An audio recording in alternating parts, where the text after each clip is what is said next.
ایک سوال آپ کو کرنا چاہ رہا ہوں کہ یہ جو کانسپریسی کی بات ہے، یہ یقیناً آپ کا یہ موقف ہے کہ آپ لاہور میں نہیں تھے 9 مئی کو، لیکن 9 مئی کے حوالے سے جو حکومت کا دعویٰ ہے کہ جی عمر ایوب صاحب جو ہیں وہ بھی اس سازش میں شامل تھے، تو وہ اپنے اس دعوے کے حق میں جو آپ کا ایک کلپ ہے وہ پیش کرتے ہیں. ذرا میں چاہتا ہوں آپ سن لیں اور اس کا جواب دے دیں. ابھی معلوم ہوا ہے کہ عمران خان صاحب کو اسلام آباد ہائی کورٹ سے گرفتار کیا گیا ہے. ہم لوگ یہ چیز بالکل برداشت نہیں کریں گے. عمران خان صاحب ہماری ریڈ لائن ہے. باہر نکلیں اور پوری دنیا کو دکھائیں کہ آپ عمران خان صاحب کی چاہنے والوں میں شامل ہیں، اور عوام کی طاقت پوری دنیا کو دکھائیں کہ عمران خان صاحب ہی وہ لیڈر ہیں جنہوں نے ہتھیلی پہ جان رکھ کے ملک کے لیے صحیح حقیقی آزادی کے لیے انہوں نے یہ جدوجہد شروع کی ہے، اور اس کو اختتام تک پہنچانا ہم سب کا کام ہے. جی عمر صاحب، تو یہ 9 مئی کا آپ کا بیان ہے. جی مجھے بتا دیں، یہاں پہ توڑ پھوڑ کنسپیرسی باہر نکلا پرامن طریقے سے ہمارے آئین میں کیا فنڈامنٹل رائٹس میں گارنٹیڈ نہیں ہے؟ میر صاحب، کیا آپ جس وقت جیو کو بند کیا گیا تھا، کیا آپ نے ایک علم نہیں اٹھا رکھا تھا؟ آپ کے اوپر کیا اسٹیٹ کی طرف سے کوئی وہاں پہ مطلب دہشت گردی کی عدالت میں کوئی کیسز ہوئے؟ آپ پہ جو اٹیکس ہوئے وہ بھی قابل مذمت ہیں، ہوئے تھے. اس حقیقت سے کوئی آنکھ جھٹلا سکتا ہے؟ تو لہٰذا یہاں پہ میرے اس بیان میں جو میں نے بات کی تھی، یہاں پہ کلیئر کٹ ہے کہ حقیقی آزادی کے لیے، حقیقی آزادی کیا ہے کہ آئین اور جمہوریت کے لیے آپ آواز اٹھائیں. آج بھی ہم لوگ اٹھا رہے ہیں. کیا یا یہ جرم بن گیا ہے تو پھر اسلامی جمہوریہ پاکستان ہم لوگ ختم کر دیں، پھر پرکھنڈ ختم کر دیں. چلیں ٹھیک ہے، اور اسمبلی جو آپ کا جواب آ گیا. اچھا، اب آپ کو یاد ہوگا کہ آپ سے میں نے ایک دفعہ پوچھا تھا پروگرام میں، یہاں پہ اس وقت آپ اسلام آباد میں تشریف لائے تھے، کہ آپ پر مقدمات کی تعداد کتنی ہے. اس وقت آپ نے کیا کیا بتایا تھا، ذرا میں آپ کو دوبارہ سنوانا چاہ رہا ہوں. موٹر سائیکل چوری کی ہے جی مجھ پہ مبینہ طور پہ 25,000 کی، 25,000 کا. کہیں پہ فیصل آباد کہیں سے میں نے موٹر سائیکل چوری کی ہے، اور ایکس رے مشین جو ہوتی ہے وہ سکینر مشین بڑی والی ایئرپورٹ میں ہوتی ہے، پولیس اسٹیشن میں وہ، اور میں لوگوں کو اغوا کر کے 4 لوگ میں نے پیچھے باندھے ہوں گے. اچھا، آپ پہ اغوا کا بھی ہے کہ آپ نے جی 4 بندے اغوا کیے؟ جی 4-5 بندے اغوا کیے ہیں، میں نے قتل کی ہیں. آج کے دن تک اب آپ پر کتنے مقدمات ہو گئے ہیں؟ ابھی 160 یا کتنے سے اوپر چلا گیا ابھی. اچھا، سینچری آپ کی بھی ہو گئی ہے؟ میری سینچری بہت پہلے ہو گئی تھی، ابھی تو آگے جا رہی ہے. اچھا عمر صاحب، 160 لاسٹ فگر آپ نے بتائی تھی کہ آپ پہ 160 مقدمات ہو چکے ہیں. اب کوئی آپ کو فگر پتہ ہے کہ اس وقت آپ پر کتنے مقدمات ہیں؟ میر صاحب اسے آپ کو میں ایگزیکٹ بتا دیتا ہوں مجھ پہ دفعوں کی تعداد کتنی ہے. جس طرح 302 ہے، 107 ہے، 104، 105. میرے اوپر میں نے گن کے میرے اوپر ہیں جناب 788 دفعے مجھ پہ لگ چکے ہیں اس وقت تک.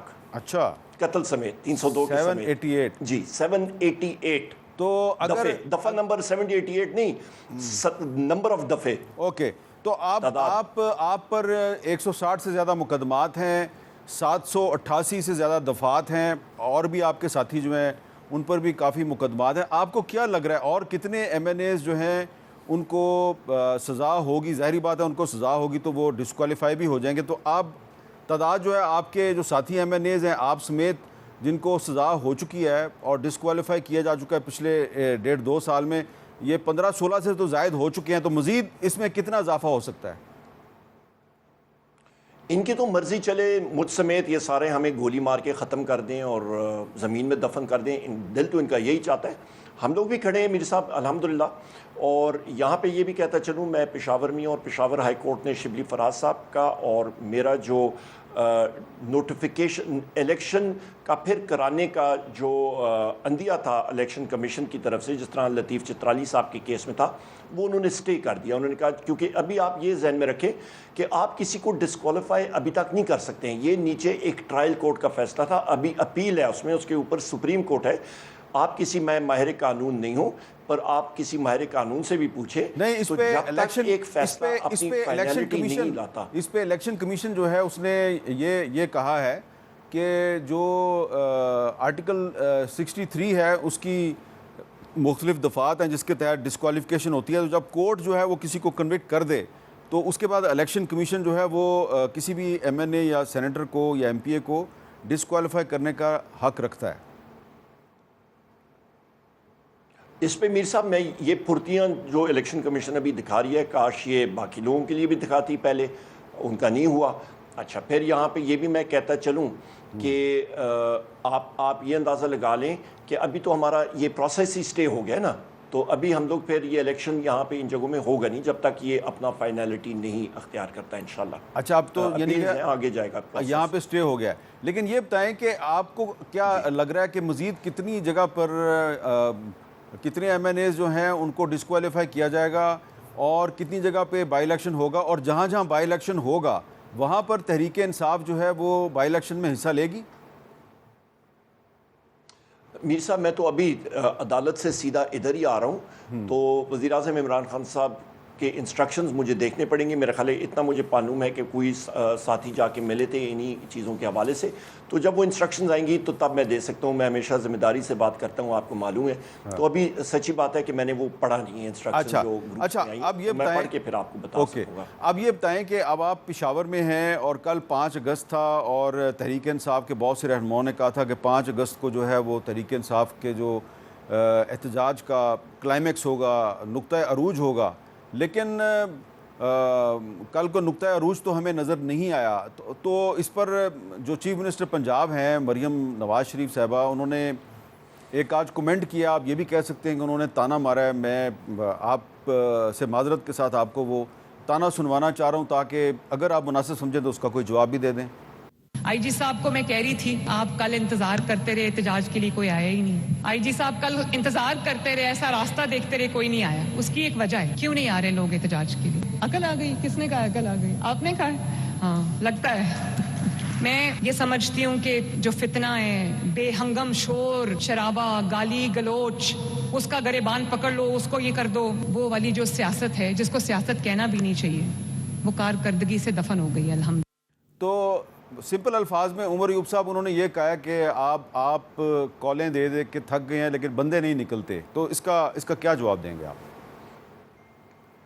میں 2 فیکٹس کے اوپر آپ کو جواب دے رہا ہوں۔ میں اس وقت عدالت میں تھا میر صاحب، اور وہاں پہ ٹی وی لگی ہوئی تھی اور میں دیکھ رہا تھا کہ ایک بزرگ خاتون ریحانہ ڈار صاحبہ جس طرح ان کو گھسیٹ کے پولیس وین کے اندر ڈالا گیا اور لے کے گئے، کیا ضرورت تھی؟ ہمارے لوگوں کے گھروں میں ریڈز ہوئے ہیں، لوگوں کو اٹھایا گیا ہے، آپ سوشل میڈیا دیکھ لیں، بھرمار ہے فوٹوگرافس کی، لوگ نکلے ہیں، لوگوں کے گھروں پہ چھاپے پڑے ہیں، لوگوں کے رشتہ داروں کو اٹھایا گیا ہے، اور جس شخص نے یہ سارا کیا ہے وہ ان کا جو آئی جی پنجاب اس نے کیا ہے۔ تو لہٰذا آپ کون سے آئین اور قانون کی بات کریں اور کون سی کارکردگی پنجاب کی کریں؟